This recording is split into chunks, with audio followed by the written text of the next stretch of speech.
The following is a story from my patron Jon Hummel, who requested this story almost 2 months ago. He is getting into the festive season very early, so without further ado, here is How the Grinch Stole Christmas by Dr. Seuss. Every Who down in Whoville liked Christmas a lot. But the Grinch, who lived just north of Whoville, did not. The Grinch hated Christmas, the whole Christmas season. Now, please don't ask why. No one quite knows the reason. It could be his head wasn't screwed on just right. It could be, perhaps, that his shoes were too tight. But I think that the most likely reason of all may have been that his heart was 2 sizes too small. But whatever the reason, his heart or his shoes, he stood there on Christmas Eve, hating the Whos, staring down from his cave with a sour, grinchy frown as the warm-lighted windows below in their town, for he knew every Who down in Whoville beneath was busy now, hanging a mistletoe wreath.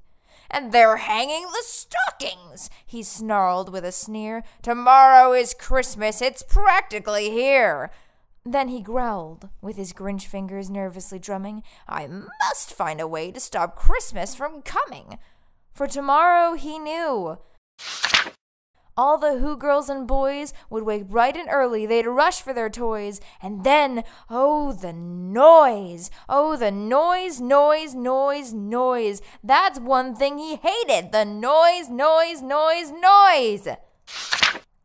Then the Whos, young and old, would sit down to a feast, and they'd feast, and they'd feast, and they'd feast, feast, feast, feast. They would feast on Who pudding and rare Who roast beef, which was something the Grinch couldn't stand in the least. And then they'd do something he liked least of all. Every Who down in Whoville, the tall and the small, would stand close together with Christmas bells ringing. They'd stand hand in hand, and the Whos would start singing. They'd sing, and they'd sing, and they'd sing, sing, sing, sing. And the more the Grinch thought of this Who Christmas song, the more the Grinch thought, "I must stop this whole thing. Why, for 53 years I've put up with it now. I must stop this Christmas from coming." But how? Then he got an idea. An awful idea. The Grinch got a wonderful, awful idea. "I know just what to do," the Grinch laughed in his throat, and he made a quick Santa Claus hat and a coat, and he chuckled and clucked, "What a great Grinchy trick! With this coat and this hat, I look just like Saint Nick." "All I need is a reindeer." The Grinch looked around, but since reindeer are scarce, there were none to be found. Did that stop the old Grinch? No, the Grinch simply said, "If I can't find a reindeer, I'll make one instead." So he called his dog Max. Then he took some red thread, and he tied a big horn on the top of his head. Then he loaded some bags and some old empty sacks on a ramshackle sleigh, and he hitched up old Max.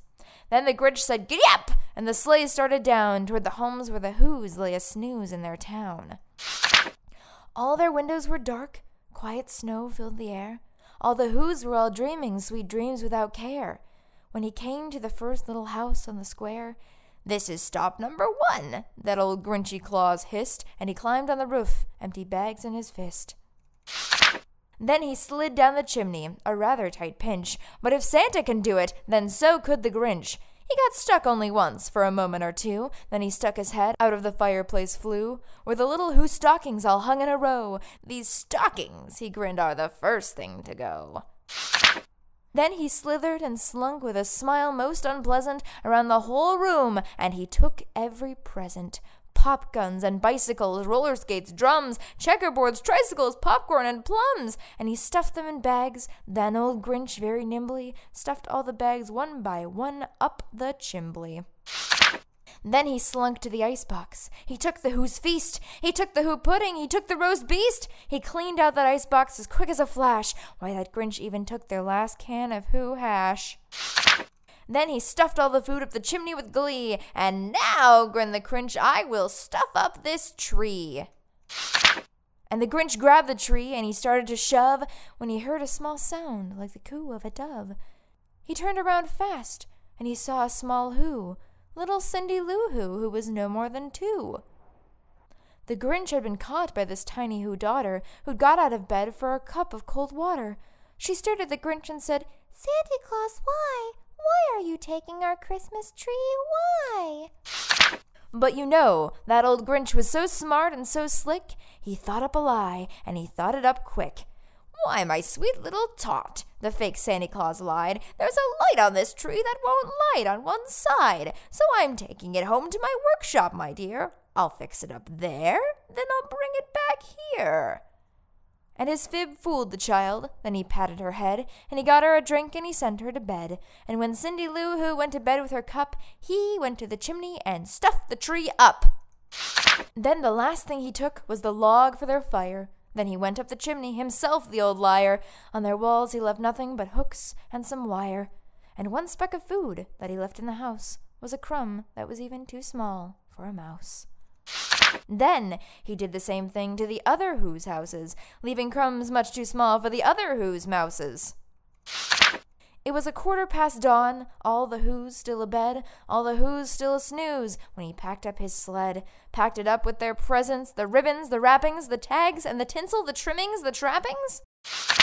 3,000 feet up the side of Mount Crumpet, he rode with his load to the tip-top to dump it. Pooh-pooh to the Who's, he was Grinchishly humming. They're finding out now that no Christmas is coming. They're just waking up, I know just what they'll do. Their mouths will hang open for a minute or two, then the Who's down in Whoville will all cry boo-hoo. "That's a noise," grinned the Grinch, "that I simply must hear." So he paused, and the Grinch put his hand to his ear. And he did hear a sound rising over the snow. It started in low, and then it started to grow. But the sound wasn't sad. Why, this sound sounded merry. It couldn't be so, but it was merry, very. He stared down at Whoville. The Grinch popped his eyes, then he shook. What he saw was a shocking surprise. Every Who down in Whoville, the tall and the small, were singing without any presents at all. He hadn't stopped Christmas from coming. It came! Somehow or other, it came just the same. And the Grinch, with his Grinch feet ice cold in the snow, stood puzzling and puzzling. How could it be so? It came without ribbons. It came without tags. It came without packages, boxes, or bags. And he puzzled 3 hours till his puzzler was sore. Then the Grinch thought of something he hadn't before. Maybe Christmas, he thought, doesn't come from a store. Maybe Christmas, perhaps, means a little bit more. And what happened then? Well, in Whoville, they say, that the Grinch's small heart grew 3 sizes that day. And the minute his heart didn't feel quite so tight, he whizzed with his load through the bright morning light, and he brought back the toys and the food for the feast, and he himself, the Grinch, carved roast beast.